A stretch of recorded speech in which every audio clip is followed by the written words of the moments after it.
Hello and welcome everybody to Gameflix and Chill. This is your podcast where we talk about movies, music, gaming, anything pretty much nerdy.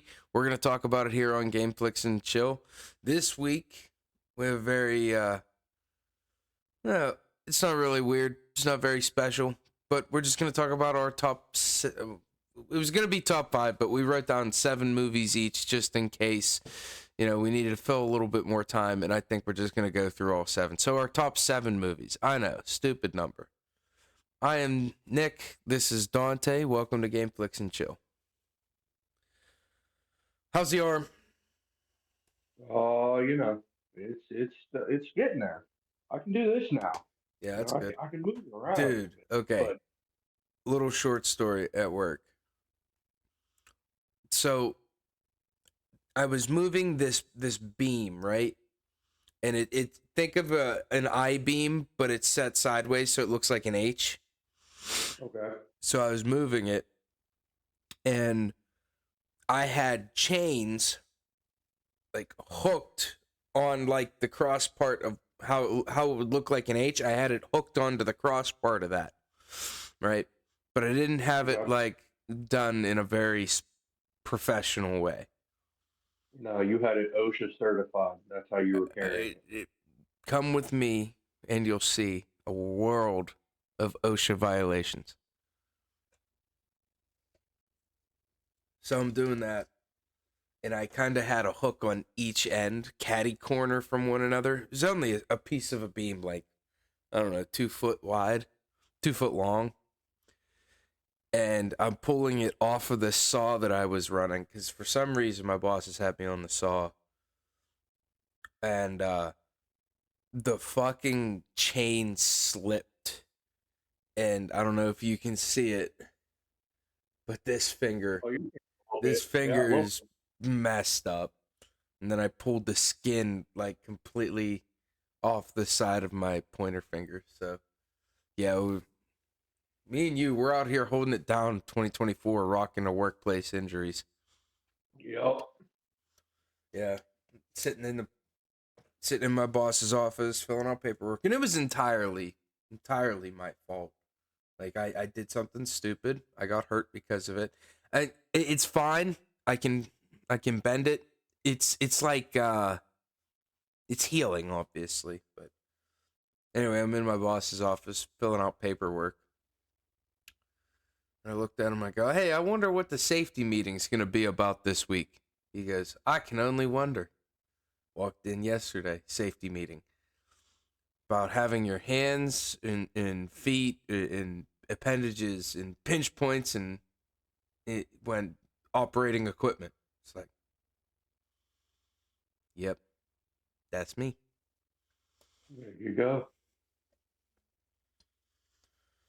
Oh, well, I guess we should just get into this. All right. Um, do you want to go first or do you want me to go first?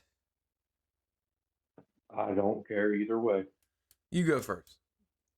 Number 7. Ooh, hold on. I don't have them in order. I just have them Oh, preset. dude, so it's funny that you mentioned that because my whole like top 10 list, I can never put them in order because my order will change all the time depending on what I feel like watching, depending on, what I want to watch, what kind of mood I'm in. So it's like, oh, this might be my favorite movie this week, but next week when I'm watching like action movies, another movie might be my number 1. Well, So I if I had to choose number 7 out of my list, I'd probably have to go with the movie Passengers from 2016. Passengers. What's that one about? It starred Jennifer Lawrence and Chris Pratt. Um, basically, I can't remember the name of the main characters to save my life, but I got the plot of the movie. This guy, he's kind of like I think of him like a maintenance worker kind of deal. You know, he's here to just work. Well, the human race has started colonizing other planets, and we've discovered like cryo sleep. It takes place in space. Um, of You're a course. space. Yeah, you're a space guy. You love space movies. Well, he's in cryo sleep, but there's a malfunction due to some sort of electrical thing, and he wakes up. I believe it was 40 years before he was supposed to wake up. Oh, And it goes through his journey of like, oh, okay, I get to explore the ship because I'm the only one awake on the ship, does whatever he wants. And then it shows the loneliness set in. So he decides to do the dumb thing and tamper with somebody else's pod, and it causes them to wake up. huh. And that's where you meet Aurora, which is played by, of course, I remember that Jennifer Lawrence. one. Yeah, which is Jim Jennifer Preston. Lawrence. Jim Preston is the main character's name. I pulled up the IMDb. Gotcha, gotcha. And they slowly accustomed to being around each other, and then they start, having fun doing things around the ship together, and then a romance starts happening. And then, of course, the typical thing, she finds out, oh, he fucked with my pod. It wasn't a malfunction. And then they started hating each other. And then it went back to the typical romance of, well, you know, somebody's got to stay awake, I guess. And they end up falling in love. And then by the end of the movie, they were like 80 plus years old. They had kids, all that, just roaming around on the ship by the time anybody else woke up. Huh. They just kind of lived on it. It was a classic rich versus poor. He basically had the expenditure of, it was always free food and whatnot, but he had like oatmeal. He could only afford that. Whereas she came on, she's like, oh, I'm hungry. And she got lobster, steak, things like that. Yeah. Well, But also, that's a yeah, cool premise for a movie. I'm I'd say. gonna have to add that to my list. Passengers. The backlog is getting longer the more we do this podcast. Like shit I need to watch. Like we have Interstellar on there, Passengers. All right, my number 7 is Harry Potter and the Prisoner of Azkaban, dude. All It right. is out of all of the Harry Potter movies, it's my favorite. And uh the reason it's my favorite is because it is probably one of the movies that does the most with um you know staying true to the source material while still taking um liberties where it can. And it was the first one in the movie series, at least, that had more of like a horror aspect. The first two movies were very uh set in like I don't know the best way to describe it, but they had their own tone, they had their own feel to them, and this movie was the first time in the Harry Potter universe that it felt like they were capable of staying on in that same feel but expanding it and giving it a little bit more mature of a theme. Not that the first two movies weren't mature. I mean, you're literally fighting the most evil being. Like there are people dying in the second one, people dying in both of them. But yeah, I just love it. It was directed by Alfonso Cuarón.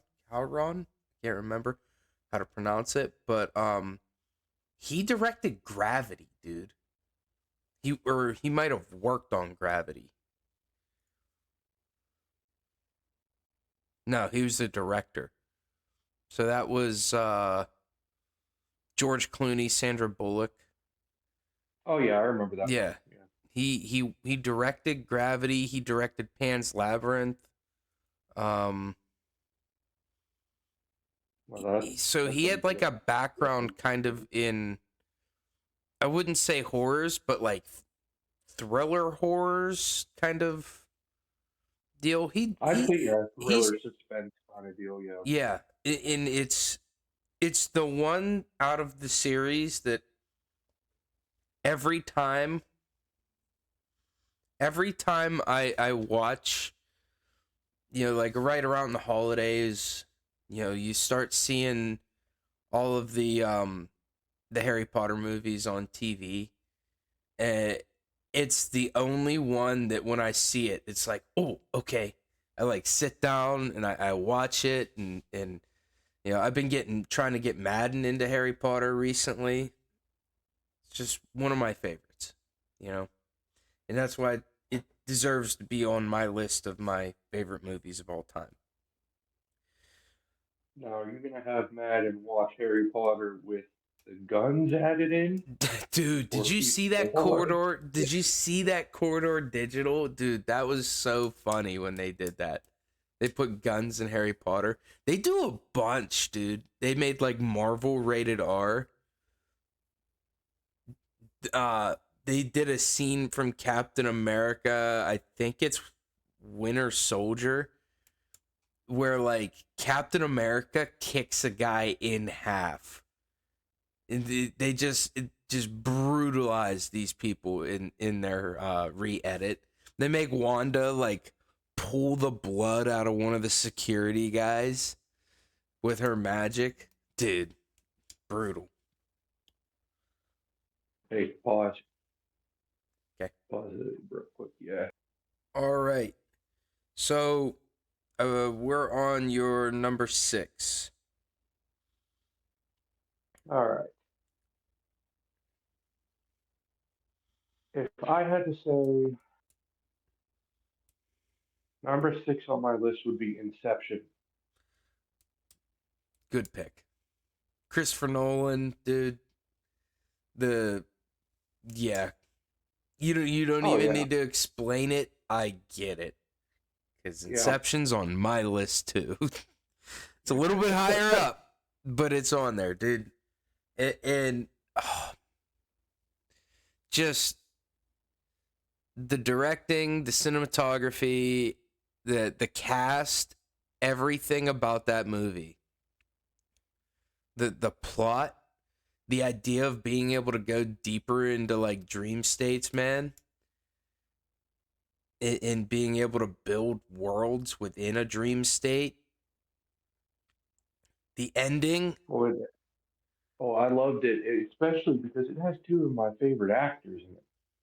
Just them alone made it worth it. And that was Cillian Murphy or Gillian Murphy, however you want to yeah, pronounce it, and then Tom Hardy. yeah, Tom Hardy, Gillian Murphy. I'm a big DiCaprio fan. He's a bit of a Oh, I love weirdo DiCaprio. nowadays, but I love DiCaprio.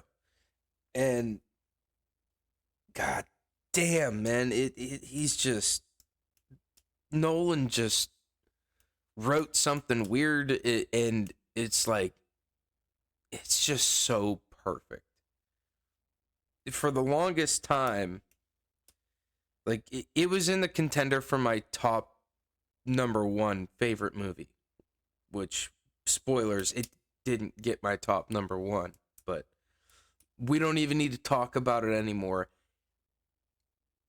For the listeners and viewers, if you haven't seen Inception, go fucking watch Inception. Jesus Christ. Set aside 2.5 hours of your day and go watch Inception. Tell me It'll one change thing: your life. is the top still spinning? Dude, the ending is so good. And I Hmm. love all the fan theories of like everything after they went to that dream den in like that one country where they were testing the drugs. Everything after that's just one big dream. Which if it is, man, like where does the Only dream stop? something. Is the whole movie a dream? It could be. We don't know. We We don't don't know, know. and Nolan will never tell us. The mystery is 100% plays into the factor of why it's such a good movie. Yeah. So your number 6 is Inception. My number 6 is a weird one. It this is like my guilty pleasure movie, but it's a comedy, it's a musical. It's also a Mel Gibson movie. Or I'm sorry, not Mel Gibson, Mel Brooks. Um Robin Hood Men in Tights. So last week's podcast, when you guessed that my favorite movie was Spaceballs, and I said no, but I do have a Mel Brooks movie that is like up there. This is the one, and a lot of it is because I don't know if you remember my cousin Kyle. He used to live with us back in the Yeah. day. Kyle turned me on to this movie, and it is so ridiculously funny in like that it feels kind of like the whole movie feels like a Monty Python skit. It's for those of you who haven't seen it, it's so stupid it's funny. It's just great. They got Dave Chappelle in there. I can never remember the guy's name. He's in The Princess Bride. Uh Here, let me look that up.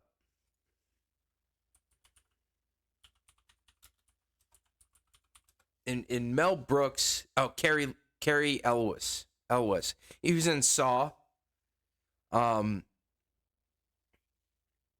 but yeah, it's literally just my guilty pleasure movie, and I love it so much.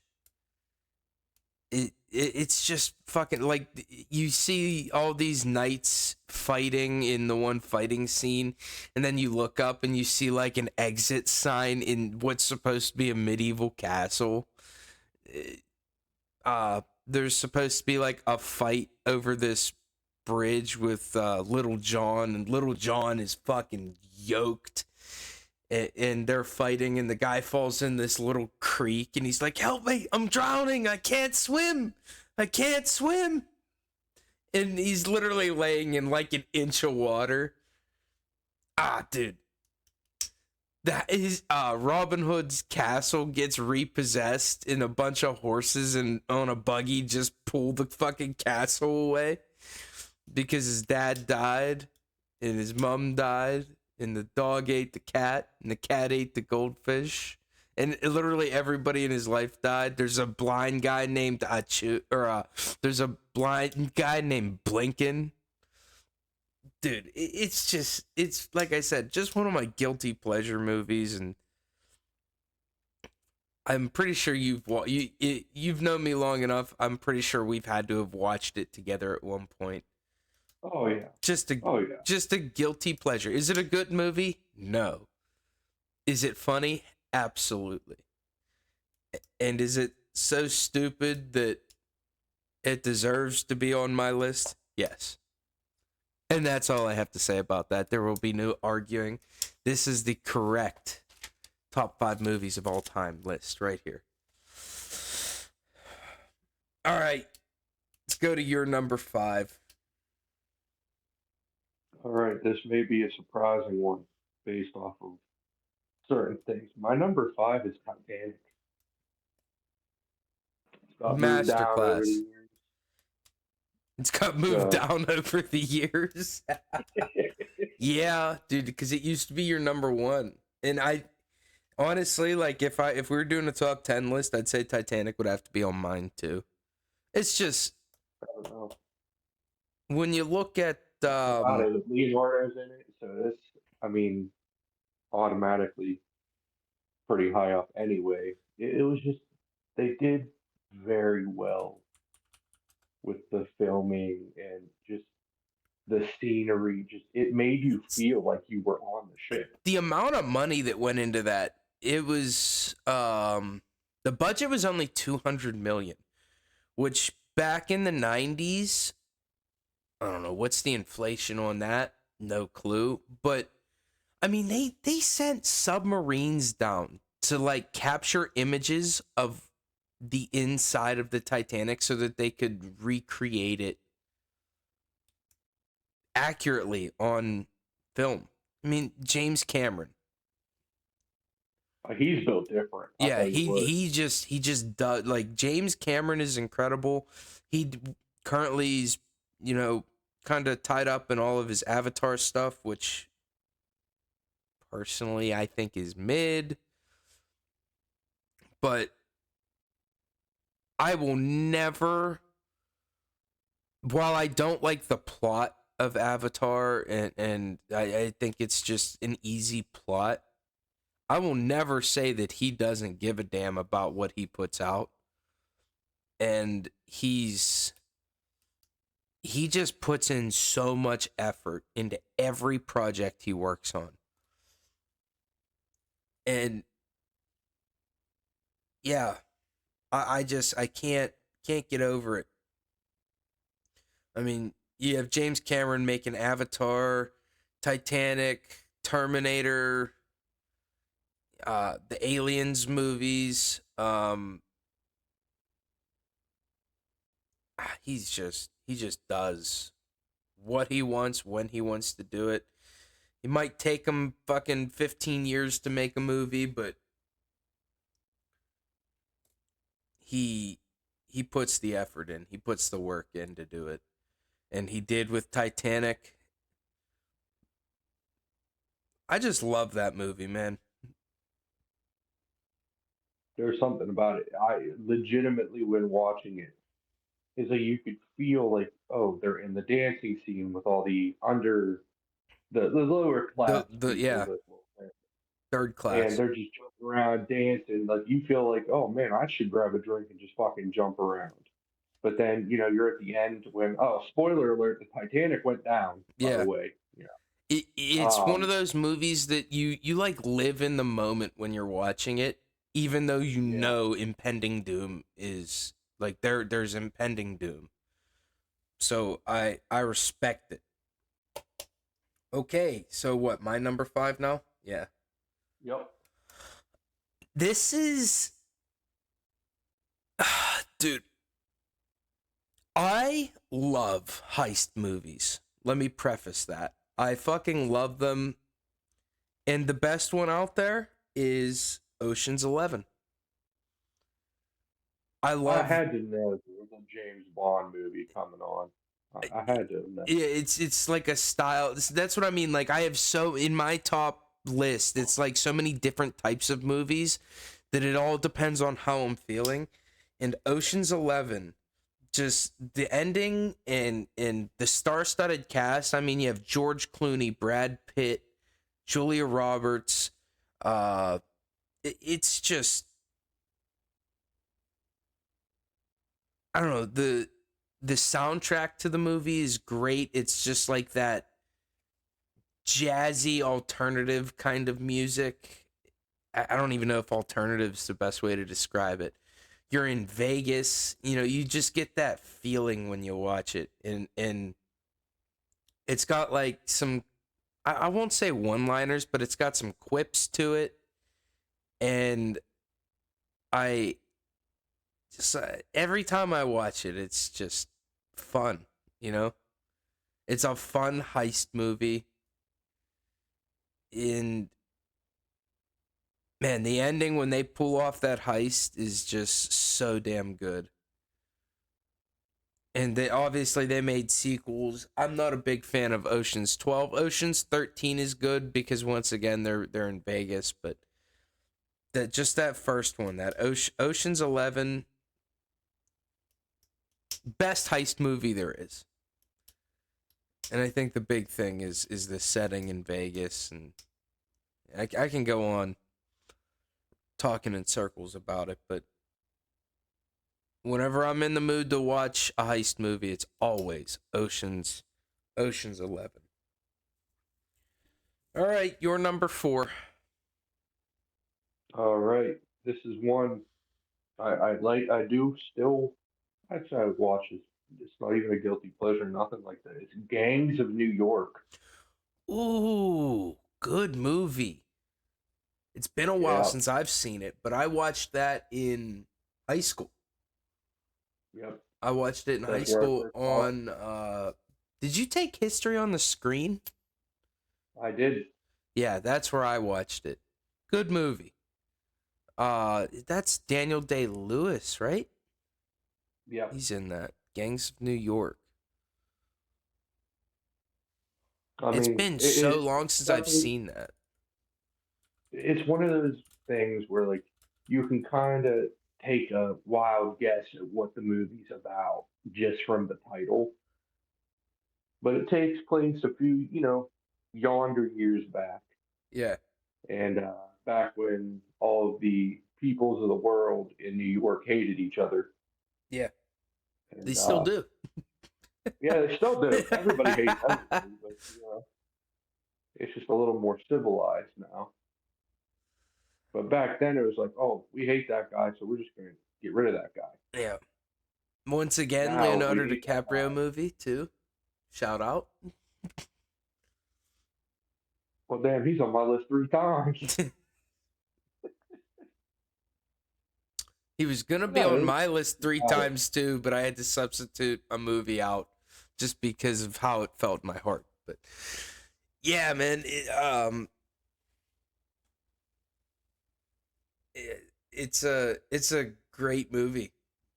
Nothing more to it.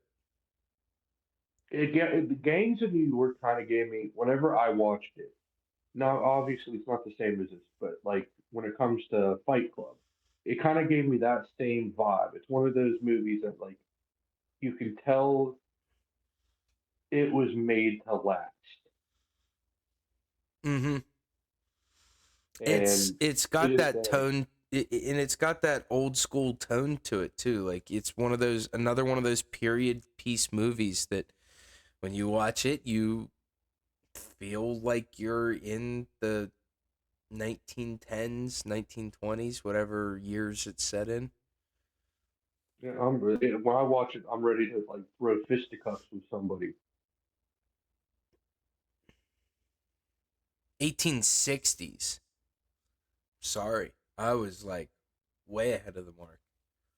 But yeah, I mean that tracks though with your favorite TV show being Peaky Blinders and shit.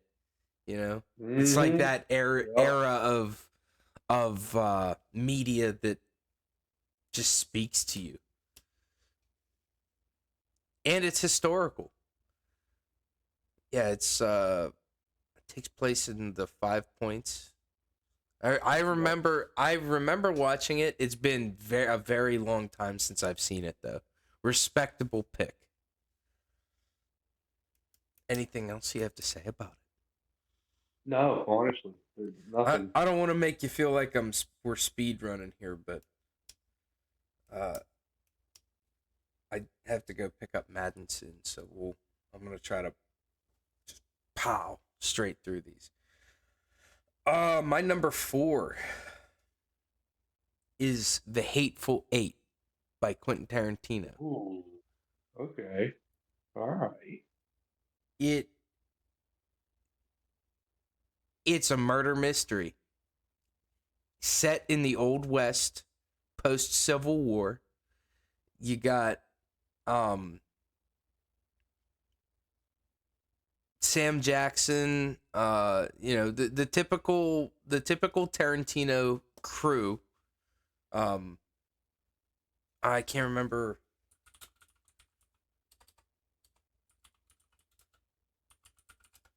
I can't remember. Oh, Kurt Russell's in it.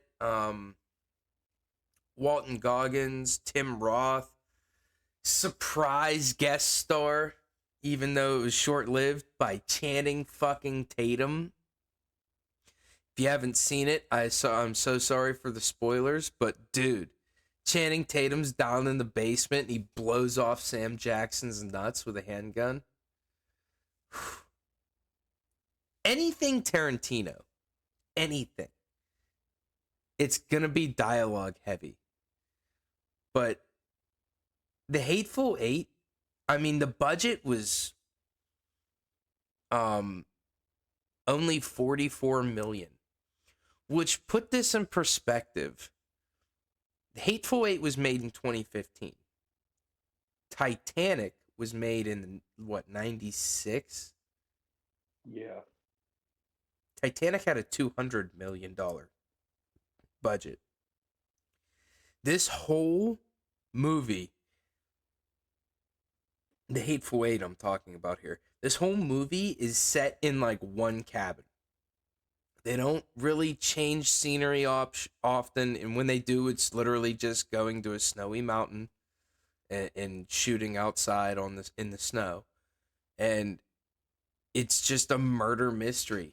There's a blizzard that comes into town, and there's two bounty hunters meet each other, and they're trying to get to Red Rock, and blizzard stops them in their tracks. They stop at this little like cabin out on this mountain, and the people that the one Kurt Russell's character, John Ruth the Hangman, the person he's escorting, and he always brings his bounties in alive. But the person he's like escorting to Red Rock, their gang shows up at this cabin prior to to him knowing about it, and they're trying to like set this bounty free. And yeah, it's a western. It's a murder mystery. It's dude, it's just so fucking good. It's long, but it's worth it. And that's why it deserves my number 4 spot. And honestly, probably would have been higher, but I had to like spread my list out a little bit just so I could fulfill all the categories that are in my head. But yeah, that's my number 4. What's yours? My number 3 Oh, you're number 3. Yeah, I'm sorry. is the first Avatar. Okay. You lost me. Oh, that's why we are Okay, under we'll talk on about Robin this. Hood.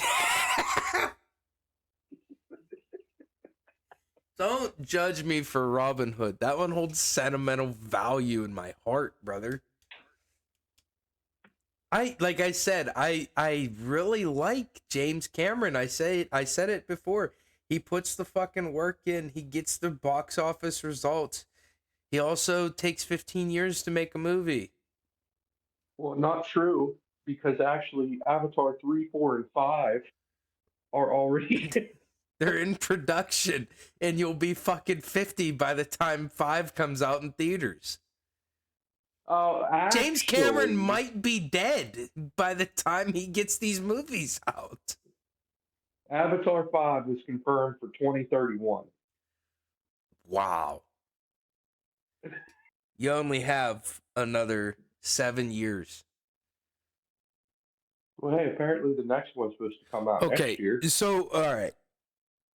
My thing with Avatar is loved the visuals, loved Yeah, a lot of things about it. I love the world of Pandora. I really liked it. Where it falters for me, where it falls off, is the plot, because it's literally the Iraq War. true. It really, you know, yes, Hey, it that's not true. There's expands. a romance in There's there. a romance, yes. There's, this feeling of inclusion. This guy who feels like, he lost his brother, and the only reason they kept him around is because of, his what, DNA link or whatever, and he never His felt like, brother's avatar was a direct, like he was able to link directly with his brother's right, because avatar. they have essentially the same DNA, right? Yeah. And he's a paraplegic, and he the only way that he could ever walk again is by using this avatar. And like I said, I love a lot of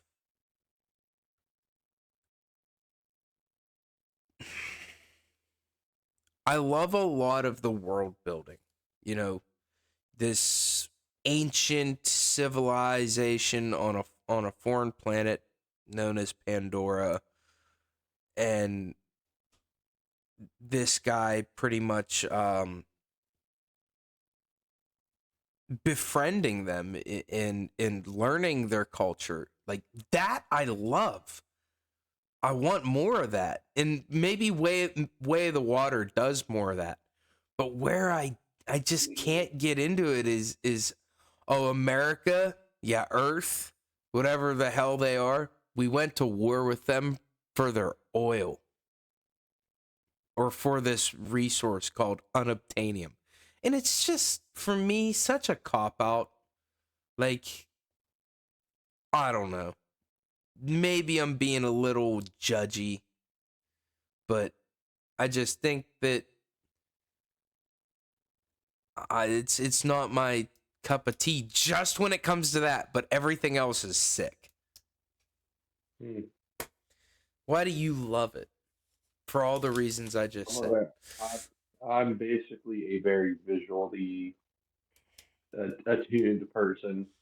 When it comes down to it, super bright, vibrant colors, Mm-hmm. and it just catches me every time.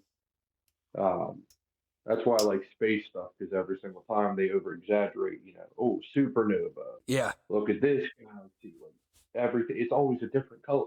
Everything is on a spectrum that just catches me. But I don't know. I like Avatar just for the simple fact of it. It was different for what they were trying to do. Right.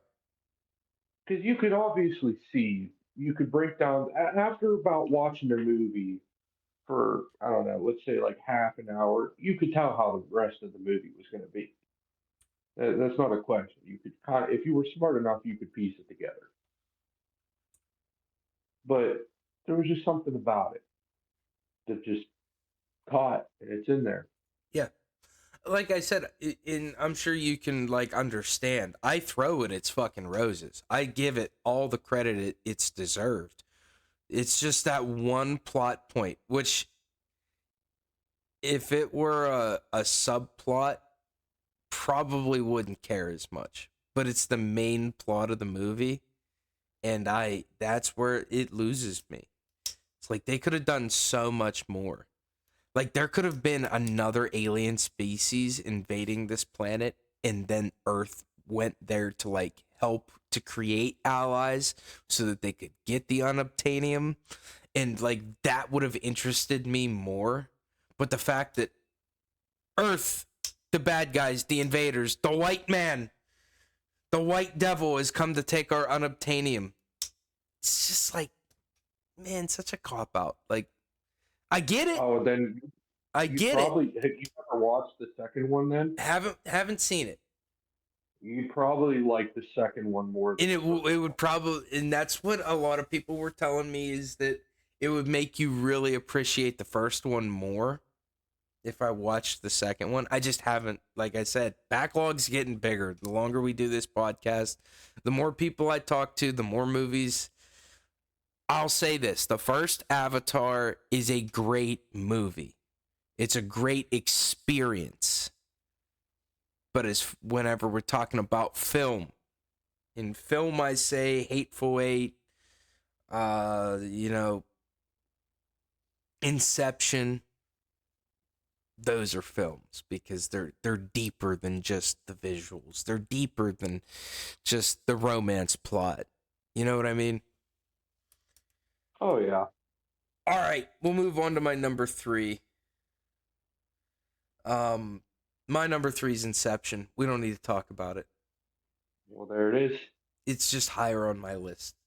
I genuinely wanted to give that one higher than where I put it, but all the other ones that I enjoyed just slightly more. And like I said before, for me, it's like it all depends on like this list. The thing is, like this list stays pretty true. It's just the orders always change based on what the fuck I want to watch that day. Like what kind of movie I want to watch. And I'll admit, there's some of these that I don't watch often enough, and I should. But my number There's three, one that you should just stop. would you say? No, there's just one that you should just stop. I don't know. You don't like Robin Robin Hood. Hood Men in Tights. I know, dude. It's just my guilty pleasure. It's on my list. It's the right list. It's like I said, not a good movie. But it when you're feeling down, you pop that DVD in, you're gonna have a good time. It's so bad, it's good. Like I said, it's a movie, not a film. I'll let it slide. And honestly, I should have probably put it at my number 7 and put Harry Potter above it, but mistakes were made. Here we are. Can't really Yeah, change this it list now. is accurate. There's no change in the list. It's right. It's the only right list there is. All right. Your number 2 favorite movie. All right, so this one I'm about to say swaps in and out between top two. Okay. Sometimes it depends on how many times I watch it in a year. Because I'd have to say, I've watched this movie as much as my favorite current movie. Okay. It's actually an animated movie, and it's Spirited Away.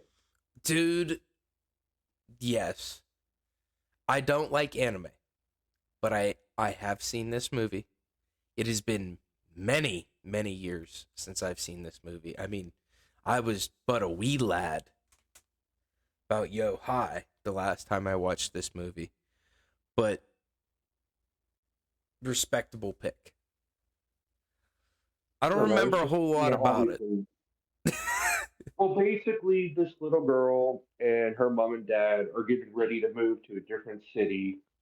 He's got somewhere to work, so he had to move for work. Well, on the way there, they end up coming down. It's supposed to have a bunch of different hidden messages and meanings in the movie and all that.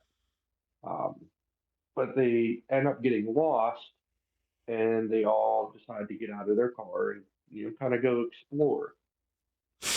Well, they explore and find quote unquote an abandoned. Well, I'll say village, but it's a decent sized village. Mm-hmm. And her parents decide to, oh, the food smells good. They don't see anybody around. They don't ask. They don't pay. Nothing. They just start engorging themselves in food. Whereas she doesn't. She just continues to explore. I mean, she's a little girl. Mm-hmm. She's just doing her thing. Well, by the time she tries to find her parents, she can't find them. She gets lost. She meets a couple friends along the way. Boiler Man, he's literally the main guy of the entire movie because he would.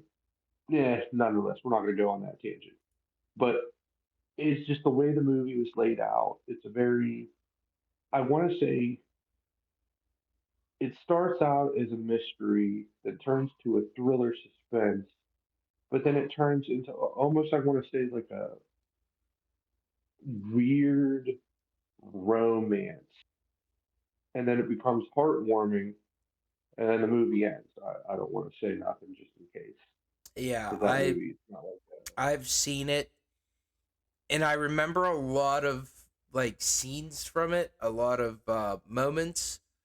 But as far as I remember the plot for like a young kid being very muddy. You know what I mean? Like a young a movie that you would expect to be written for like young kids just because it's animated. And this is going back because now like anime is really much more targeted to adults.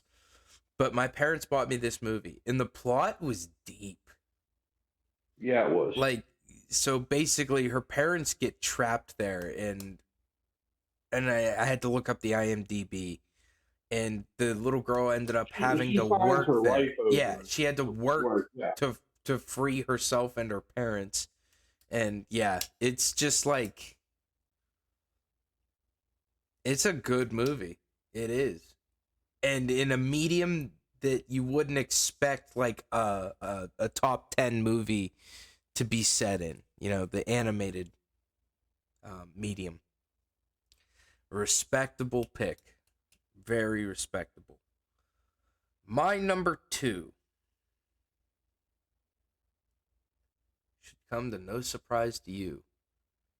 Empire Strikes Back. Wow, I wonder what that one's about. I had to put a Star Wars one in here. It's my favorite movie I know. franchise. Had to be one. And in many ways, this one takes in the same vein as like your Avatar pick. Um, Peak Star Wars, in my opinion. Um, got your just so many good moments from the Star Wars franchise came from this movie. Luke going on, furthering his journey to become a Jedi.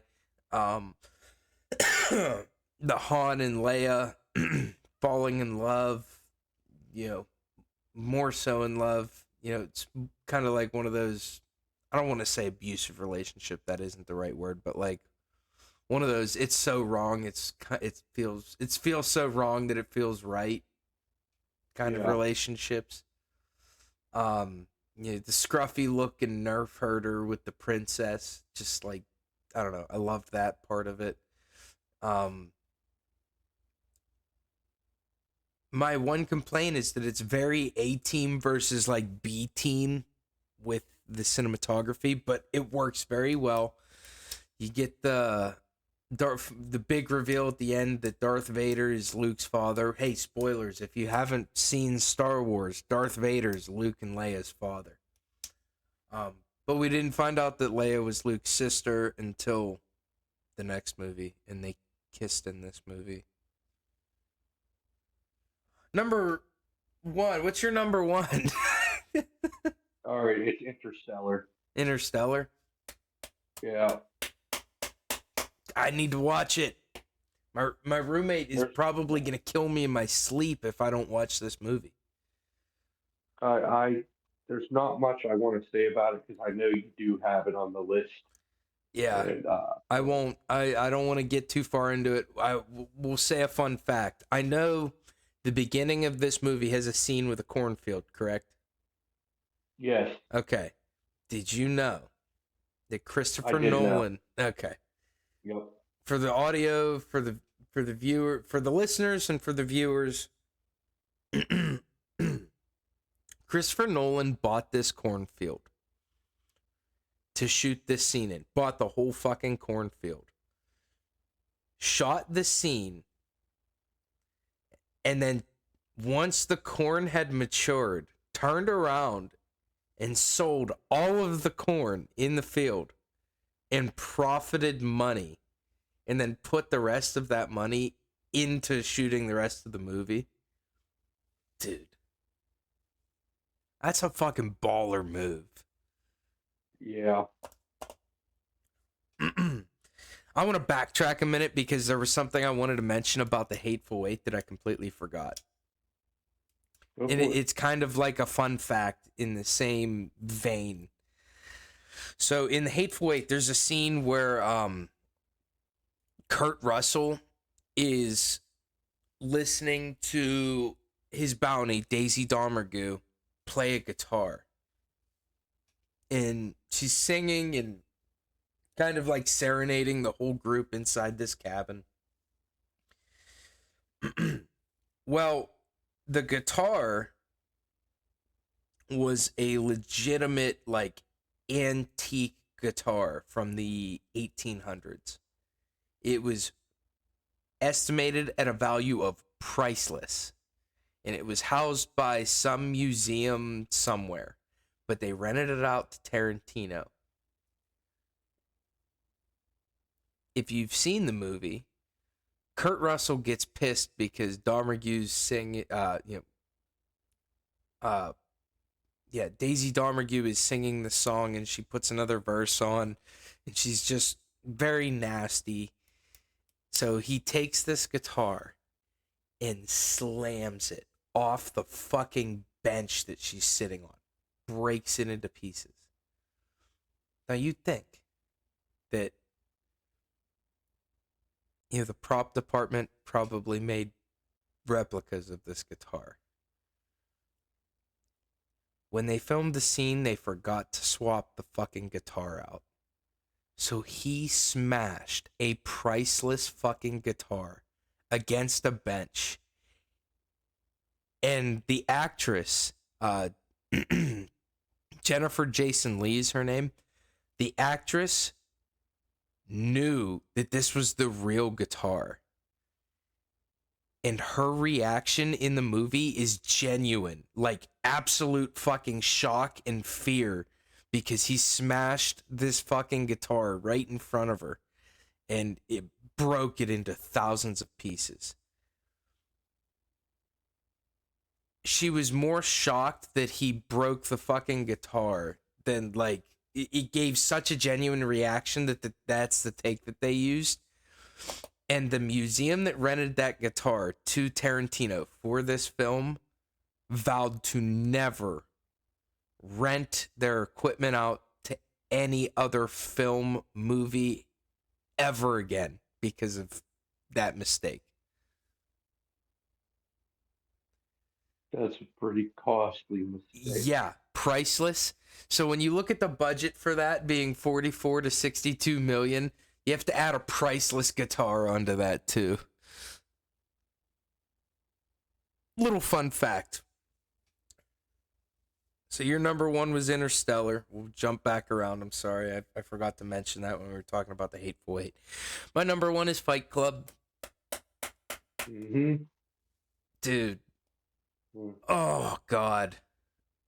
One of those movies, you watch it every single time.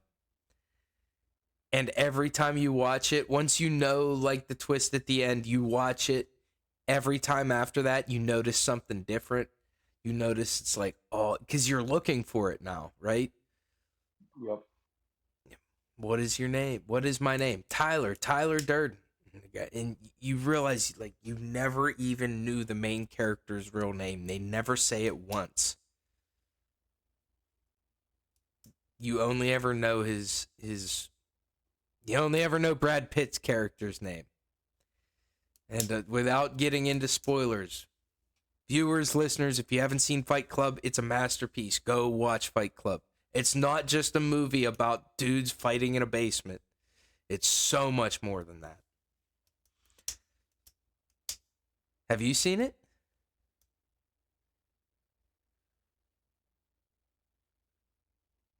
Dante? You're not going to talk about it. Okay. It's understandable. Mm-hmm. Oh yeah, that's our top 7 movies. I do want to give one honorable mention. Okay, And go. I think it's in everyone's, like, if it's a top 10, like, just right off to the side. Yeah. And that's Saving Private Ryan. Saving great.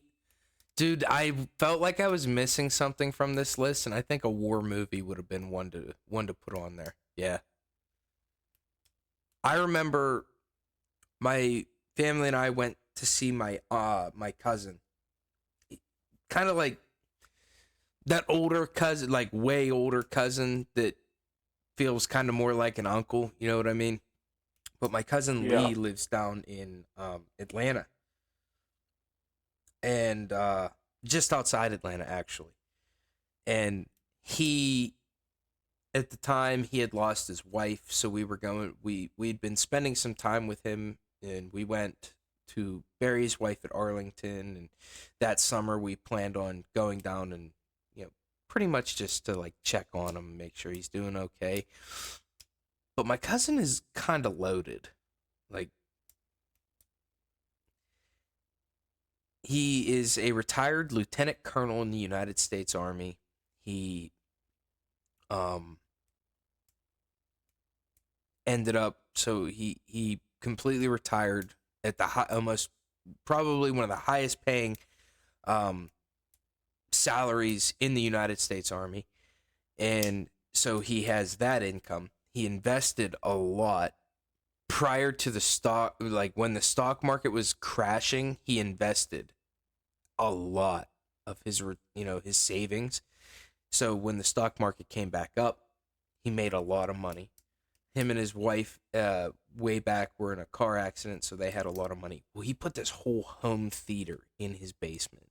And when I say home theater, I mean I'm talking like an 80-inch TV and complete in the wall, in the ceiling, subwoofer built into the floor, home theater system.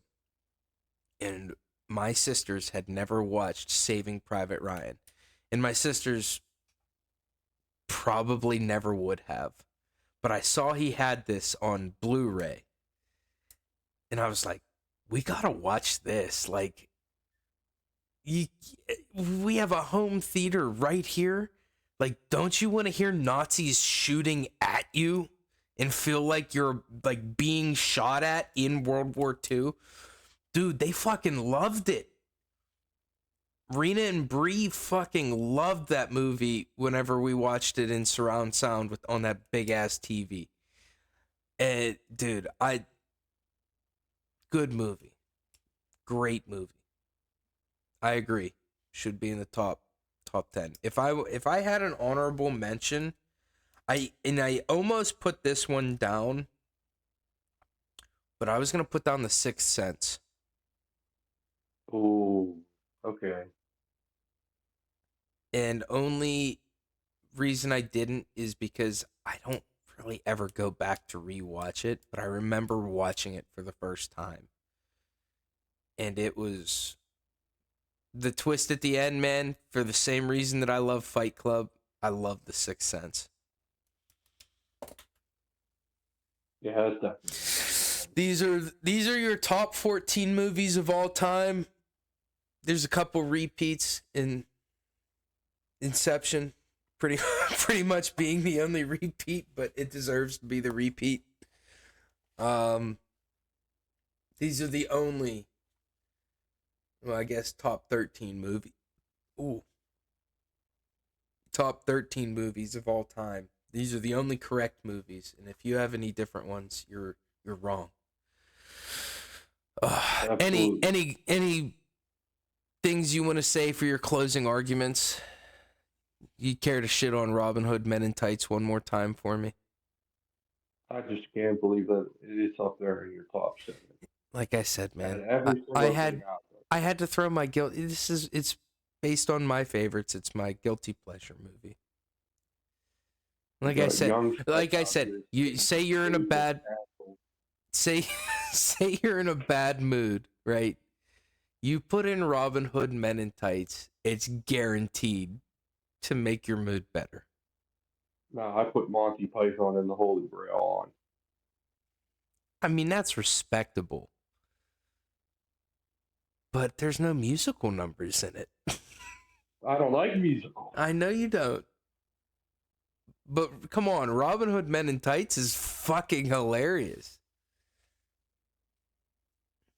I mean, it makes dude, the princess is wearing a chastity belt. The dude's going over with a fucking 8-foot chop saw trying to cut it off. It's like, it's so bad, it's good. I'll let it. Like I said, I'll let it slide. Let it slide. All right, everybody. Thank you for watching. Thank you for listening. If you can, feel free to go follow us at our socials. I have them down in the link in the video description below. I am Dr. Blunts. This is Vortex Hawkeyes. Go follow us on YouTube. Spotify listeners, come check us out on YouTube. Give us a little sub over here. That'd be great. YouTube viewers, go follow us over on Spotify. What are you doing? You're going to kill your phone's battery on your way to work if you just keep watching the YouTube videos. But keep watching them because, quite frankly, we need you to. This has been Game Flicks and Chill.